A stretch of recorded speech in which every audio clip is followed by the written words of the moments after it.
Hello, my name is Kimiya Factory. I am the president of Black Freedom Factory, an organization dedicated to data-driven activism, communal advocacy, equity, and diversity regarding race relations in the city of San Antonio. My activism has been inspired by the very intersections of my Black, Indigenous identity and the oppression that my ancestors have faced through generations. It is because of their struggle that I can stand here today and share with you all a message about the importance of the intersections of oppression. I am indigenous to the Wichita and affiliated tribes, comprised of the Waco, Wichita, Kichi, and Tawakoni tribes that now reside in Oklahoma. It is a privilege to stand here today and know the exact percentage of my Native American blood, which is 1/8. The Wichita tribe is a resilient tribe and have faced generations of oppression, but nonetheless, I am happy to stand here today and represent my people. In the beginning, 1540 through 1750, archaeologists believe that the heritage of Wichita can be traced back to 800 years to the Washita River. Between AD 1350 and 1450, grass houses were built along the Washita River. The tribe can be traced back to along the Kansas and Oklahoma terrain. When encountered by Francisco Coronado in 1541, ancestors of the Wichita followed a way of life that continued well into the 18th century. They began to be known as the people of the grass house. The Wichita people came to be known as the people of the grass house, with innovations in architectural components of their houses. Vacant in the winter months, family members worked in teams using cedar ladders to climb and build this innovation in technology well before industrialization. The house could accommodate 10 to 12 people and provided shade in the hot summer months. The grass house is known to be on the seal of the Wichita and affiliated tribes. Ceremonial life closely followed the seasonal round of economic activities. My people believe in the law of the corn. They believe that the corn are the very seeds that plant generations to come. They also believed that when the corn ceased to grow, danger was on the horizon, and a shakeup were to come for centuries. They were right. Days of darkness followed in 1820 through 1934. Settlers brought contagious diseases, smallpox and cholera. The tribe was estimated at no more than 1,400 people by 1820. The establishment of the Texas Republic forced the Wichita away from the Washita River, forcing us to our now current reservation. The Wichita resisted the breaking up of lands led by Tawakoni Jim, and in 1900, the reservation was divided into 160 acres per person, and the demolishment of grass villages also occurred. Only 822 people returned to the territory. However, my people saw this as a new beginning. Their endurance, survival, and persistence despite the mass genocide and the violence that was inflicted upon them allow us to stand strong today. The culture has been preserved. We have community gatherings, powwows, assistance for tribal members who are seeking degrees at universities, language classes, and much, much more. Tribal government was also established, and the reservation currently resides in Anadarko, Oklahoma, where grass houses also still stand. I am proud to belong to the Wichita and affiliated tribes. Nonetheless, I understand that it is a privilege. It is a privilege to know exactly where I come from. Not everybody in the land of America has that privilege due to the efforts of colonization and industrialization. However, I have to also acknowledge the intersection of my Black identity. So what does this mean?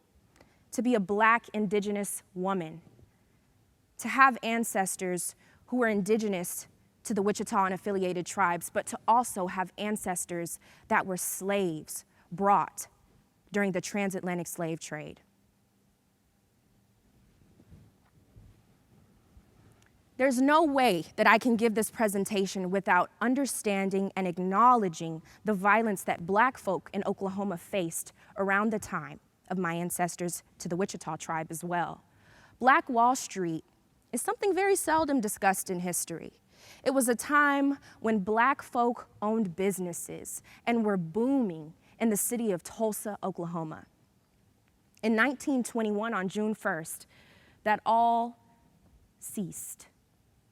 A brutal massacre of riots led by white residents burned down Black Wall Street and the city of Tulsa.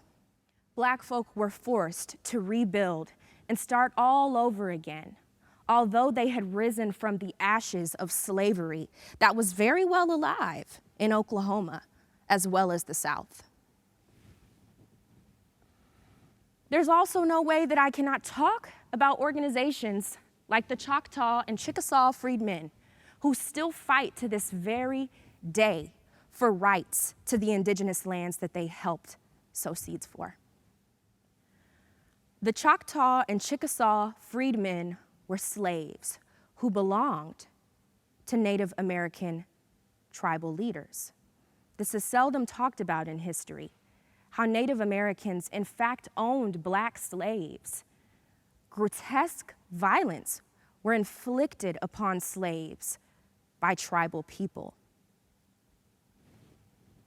Authors, a lot like Barbara, discuss how Black slaves belonged to Indian masters and how the structure of oppression perpetuated and the violence that accompanied it still divide and conquer my people today.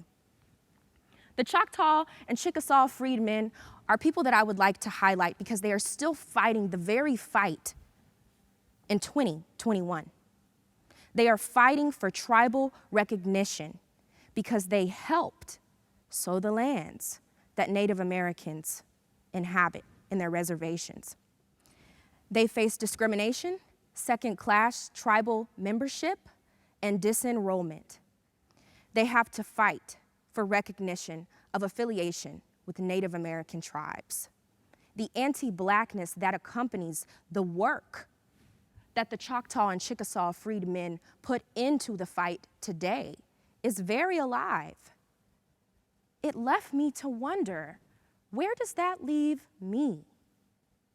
At the intersection of two identities that were taught to hate the other. How can I stand here on this stage today and talk about the very aspect of my identity that the people behind me still fight for? I'd like to thank Kimberly Crenshaw, Black scholar, activist extraordinaire, for the term intersectionality.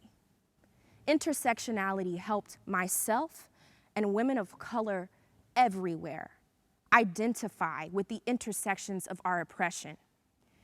Intersectionality is a term coined by Crenshaw almost 3 decades ago. Intersectionality is a lens in which we can understand and accept the various modes of oppression, the power structures that uphold them, and allow them to exist in a space that push forward and alleviate the pain that oppression inflicts. I am grateful for intersectionality. Intersectionality allows me to be queer. It allows me to be Black. It allows me to be a woman. It allows me to be a Latina. It allows me to be indigenous. It allows me to stand here on this stage and claim my indigeneity for generations to come. I want little Black girls who wonder where they come from to watch this and understand and know that you very well can exist in every aspect of your identity. You can wear an afro, and you can also love where you come from. Thank you, Kimberly Crenshaw, for the term and lens of a lifetime. So once again, it leaves me to ask the question, where do I stand? I've now identified the intersections of my identity and how they allow me to speak to DreamWeek, to understand the fight of Black folk, and also understand the oppression that Native American folk face. I, today, and in the past, am proclaiming that I am an indigenous Afrofuturist. Upon debating policy at UTSA in undergrad, my partner and I created a case based off the writings of Gloria Anzaldúa and Octavia Butler. We said that we were going to plant maize in space. We envisioned a future that would live on and let go of the chains of oppression. My favorite concepts of Afrofuturism are to learn from the past, to deal with the present in order to make pathways for the future. This also intersects with my tribal identity and understanding of the corn. My people said that once the corn is planted, another generation comes, and another generation comes. For that, I am forever grateful. You see, Afrofuturism lived in the minds of enslaved Africans. Enslaved Africans, when escaping slavery, saw more than the North Star. They saw more than an Emancipation Proclamation. They saw a future where their granddaughters, grandsons, and grandbabies could live and sustain and grow.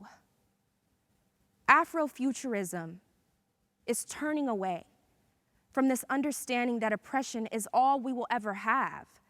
Afrofuturism is a declaration for Black Freedom Factory. It is a declaration for the folks that marched over the summer in George Floyd's name. It is a declaration for the future of San Antonio, to understand that not only do indigenous Black people exist in the future, but that we are indeed the future.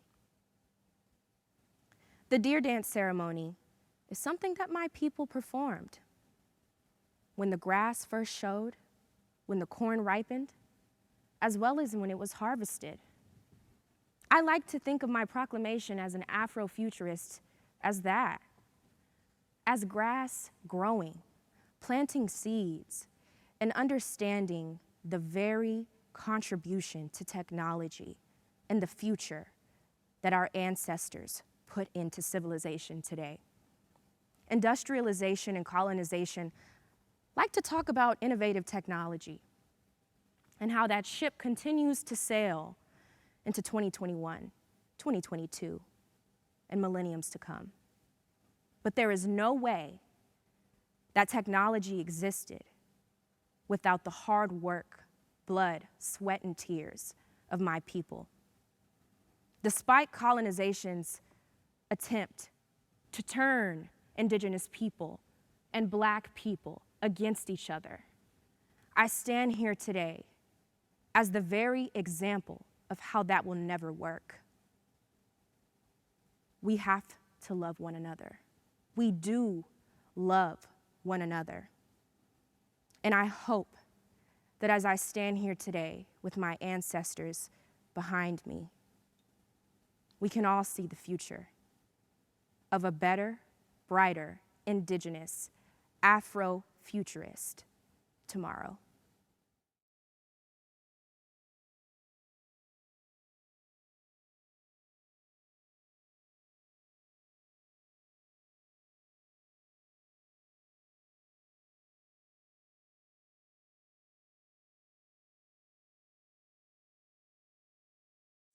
What are your plans for 2021? I am planning for Black Freedom Factory to be an organization that produces data in a way that provides communal advocacy for the segregated and oppressed areas of San Antonio, Texas. I also plan to be a segue for diversity and equity as it pertains to race relations in the city. What advice would you give someone that maybe has found themselves with some of the same obstacles that you told us about? Advice for those would be to continue to dream. It is no coincidence that DreamWeek exists. A dream is just as valid as anything else. Continue to dream. Stay consistent in that dream and follow it, because it is the very reason that I can stand here today. What is the legacy you plan on leaving? The legacy that I would like to leave in this world is a contribution, however slight or grand, towards the dismantling of structural oppression that have oppressed my ancestors for generations. If I can instill hope and value in the youth of generations to come, that is a legacy enough for me.